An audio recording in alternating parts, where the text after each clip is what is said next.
It seems the Trump administration is on a drive to get rid of another one of the very important treaties that exist between the US and Russia. One of those is called the Open Skies Treaty, where essentially it gives an organized and safe way for countries to spy on each other. Essentially, it goes like this: everybody knows that everybody spies on everybody else. To even complain about spying is frankly nonsense because everybody knows everybody does it to everybody else. If we already accept that, there is something we can do. Okay, basically the rule goes like this: you're allowed to fly an unmanned surveillance drone over another country as long as you give them last minute notice. That way they don't interpret it as an act of war and try to shoot it down and spark off a war.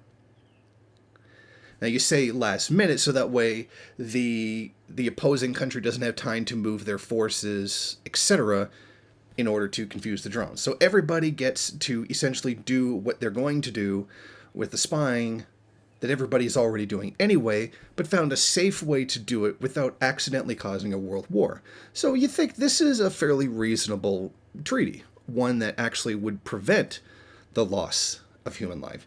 However, it seems that the United States, particularly Donald Trump, wants to actually pull from that treaty. American officials have long complained that Moscow was violating the Open Skies Accord by not permitting flights over a city where it was believed that Russia was deploying nuclear weapons and that could reach Europe, as well as forbidding flights over major Russian military exercises. And in classified reports, the Pentagon and American intelligence agencies have contended that Russians are also using flights over the United States to map out critical American infrastructure that could be hit by cyber attacks.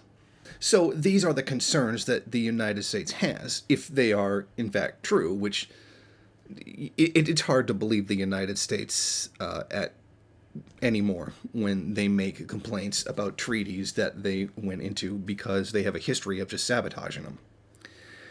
Now, American officials also did note that Trump previously got angry because a Russian flight went directly over his Bedminster, New Jersey Gulf estate in 2017. Now, normally this would be a bit of an outrageous claim, but we literally know this president is that petty and thin-skinned that he would throw a fit over something like that. Who knows, maybe it interrupted his golf swing. Now, when you combine this with the fact they want to pull out of the START Treaty, now the START Treaty is the one where they said, okay, we'll have a limit of 1,550 nuclear weapons each, and that will be the limit. So we're not going to endlessly build bigger and bigger nuclear stockpiles. Well, they're going to be pulling out of that one too.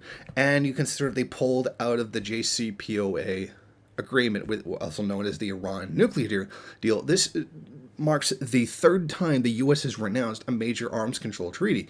Now, it's kind of important, this Open Skies Treaty, as it's one of those things where it doesn't even limit you. It just actually prevents a war happening accidentally.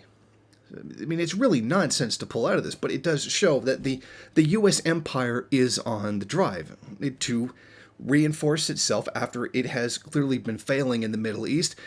It has been failing, at least in Latin America in terms of Venezuela. It's been more successful in Bolivia.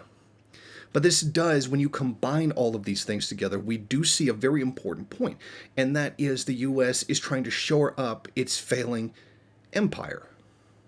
As they begin to lose more spheres of influence, they begin to need to take more and more radical steps in order to maintain what it is that they have left. I mean, this is, of course, being challenged by Russia, who's allying with many of the anti-imperialist forces inside of the Middle East, and as China continues to expand greatly into Africa and begins building up great spheres of influence in that area. So this turn towards a more militarized United States makes much more sense when we place it in the context of the failing U.S. empire and the rising powers of both Russia and particularly, in this case, China. But this decision by Donald Trump to remove such a blatantly necessary treaty, such as the Open Sky Treaty, one that only protects people, the fact that he would pull out of this is a very dangerous move indeed, and one that could lead to a misunderstanding that could start a war. Thank you for watching. If you like this program, then please head over to my Patreon page and set up a monthly donation. It's your donations that keep this program running. Also, if you would like, please rate, comment, subscribe, and share in various social media.